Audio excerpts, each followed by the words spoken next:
Some stories online make you laugh, others make you cringe, but then there are the ones that make you stop scrolling and think, what exactly am I watching here? That's exactly the case with Princess Amelia and her older brother, Thomas Wu. On the surface, their TikToks look like lighthearted family skits, the kind of stuff you'd expect from siblings who share a camera and a sense of humor. But the deeper you dig, the harder it is to shake the feeling that something about this content just doesn't sit right. So today, we're going to break it all down. The clips that sparked outrage, the way fans are reacting, the role money and management might play behind the scenes, and why this situation is much bigger than just one viral milkshake challenge. The clip that started it all. Let's rewind to the moment where everything shifted, the infamous milkshake challenge. For anyone who missed it, Amelia used Doja Cat milkshake sound, nothing unusual there, it's a popular audio. But then Thomas shows up in the frame, and the way he looks at her, fans didn't just notice, it made them uncomfortable. Comment sections lit up almost instantly. One person wrote, "Siblings or dadding, more like siblings are dadding." Another added, "Not Thomas checking out his own sister." Normally, you might chalk those kinds of comments up to trolls fishing for drama, but here's the thing, these weren't trolls. These were Amelia's actual fans, the same people who normally hype her up, defend her from hate, and share her videos. When your loyal supporters start saying something feels wrong, it's a sign worth paying attention to. The problem with rewatching. The milkshake video opened the floodgates. Suddenly, people were rewatching Amelia's older content with new eyes and spotting red flags everywhere. Take the "Thomas, my feet hurt" video. On the surface, it looks harmless. Amelia joking, Thomas responding, but fans pointed out his hand placement when he leaned in. Multiple viewers commented on it, saying it didn't look right. And that's the problem with this kind of content. Once someone plants the idea, it's almost impossible to unsee. What felt like silly sibling banter suddenly reads as something else entirely. And once that doubt sets in, every future video gets viewed through the same suspicious lens. The stage date skits. Things got even more questionable with a recurring bit Thomas and Amelia do, the jealous little sister skits. In these, Thomas pretends he's on a date and Amelia shows up to act annoyed or clingy. In one clip, another girl literally feeds Thomas chicken while Amelia sits there watching. That's not cute or funny, it's awkward. And what makes it worse is that Amelia often looks visibly uncomfortable. Fans pointed it out again and again. Instead of backing off, Thomas doubled down with more skits like this, almost like he was trying to force a reaction. It's one thing for siblings to joke around. It's another to create repeated scenarios that toe the line between family-friendly and straight-up uncomfortable. The soft launch mystery. Then came the video that sent the internet into detective mode. Amelia posted a clip where she appeared to be soft launching a boyfriend. The guy's face wasn't shown, just a hoodie and a hand. Fans immediately started speculating, who is this mystery person? Some guessed it was a fellow creator, others thought it might be one of her influencer friends, but disturbingly, many assumed it could be Thomas himself. And that's the key point. Even if it was Thomas, the fact that so many fans believed it could be him speaks volumes about how uncomfortable his image has already become. Production quality and intentionality. Let's pause for a second to talk about the way these videos are made. This isn't your average family pulling out an iPhone for a quick clip. The camera work is clean, the lighting is good, the angles are chosen carefully. Someone is thinking about how Amelia is framed, what the audience will focus on, and how the final product looks. That kind of intentionality is what makes this different from goofy family TikToks. When your content looks polished and professional, people stop assuming it's just random fun.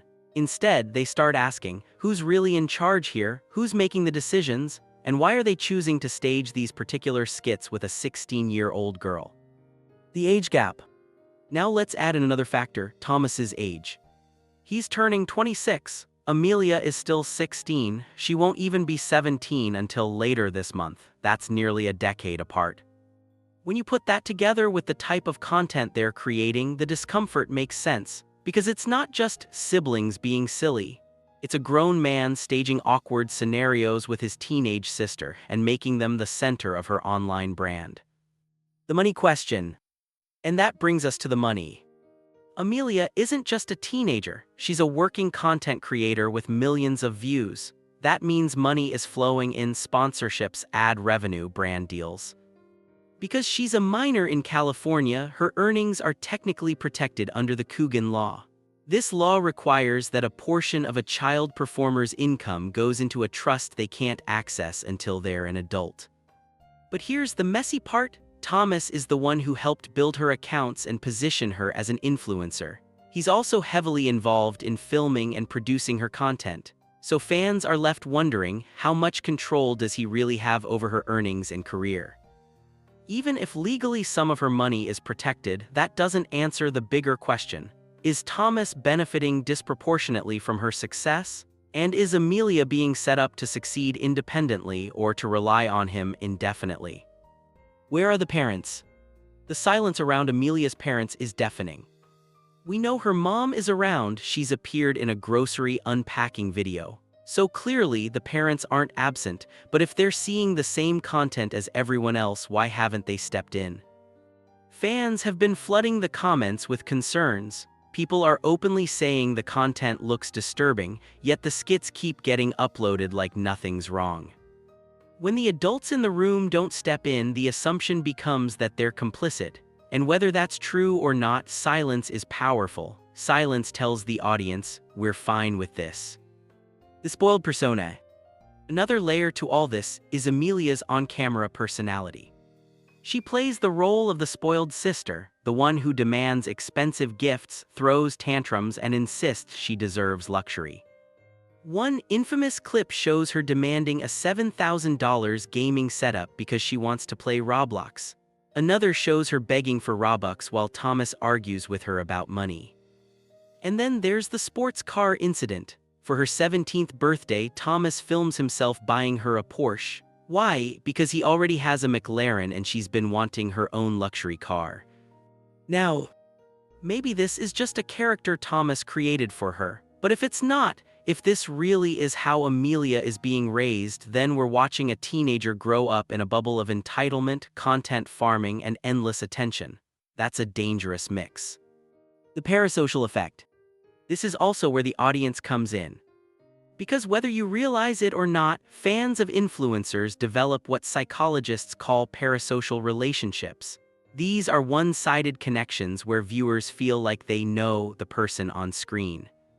That's why so many fans feel protective of Amelia. They don't just see her as a TikTok creator, they see her as a little sister figure, someone they've watched grow up online. So when her content starts looking questionable, they don't just brush it off. They get emotionally invested in defending her.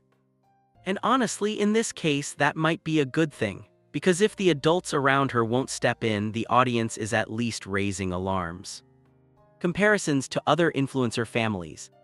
This isn't the first time influencer family dynamics have raised eyebrows. We've seen family vloggers like the Ace family or the LaBrant family face backlash for how they involve their kids in content. There have been countless debates about whether kids should even be on YouTube or TikTok in the first place, since they can't fully consent to the long-term consequences. What makes Amelia's case stand out is that she's not a toddler being filmed by parents. She's a teenager with her own brand, but one that seems carefully shaped by her older brother. That dynamic creates a whole new layer of ethical concerns. Exploitation versus entertainment. So here's the central tension. Is this just harmless entertainment or is it exploitation? Fans argue it's the latter, pointing to the uncomfortable skits, Thomas's control, and Amelia's age. Defenders argue it's just siblings messing around and people are overanalyzing. But let's be real, when millions of viewers repeatedly say the same thing, that something feels off, you can't just dismiss it as overthinking. The pattern matters, the optics matter, and right now the optics are bad. What happens next? As Amelia turns 17, the pressure is only going to increase. Will she continue playing the spoiled princess character? Will Thomas keep staging questionable skits? Or will the backlash finally force a change in how they present themselves online? The truth is, no influencer can hide behind "it's just a skit" forever. Eventually, audiences demand authenticity. And when the brand you've built is based on pushing boundaries, the fallout can be messy. Bigger picture. At the end of the day, this isn't just about one TikTok creator. It's about what happens when childhood, money, and online fame collide. It's about the blurry lines between family and business, the dangers of parasocial dynamics, and the responsibility adults have when they're profiting off a teenager's image.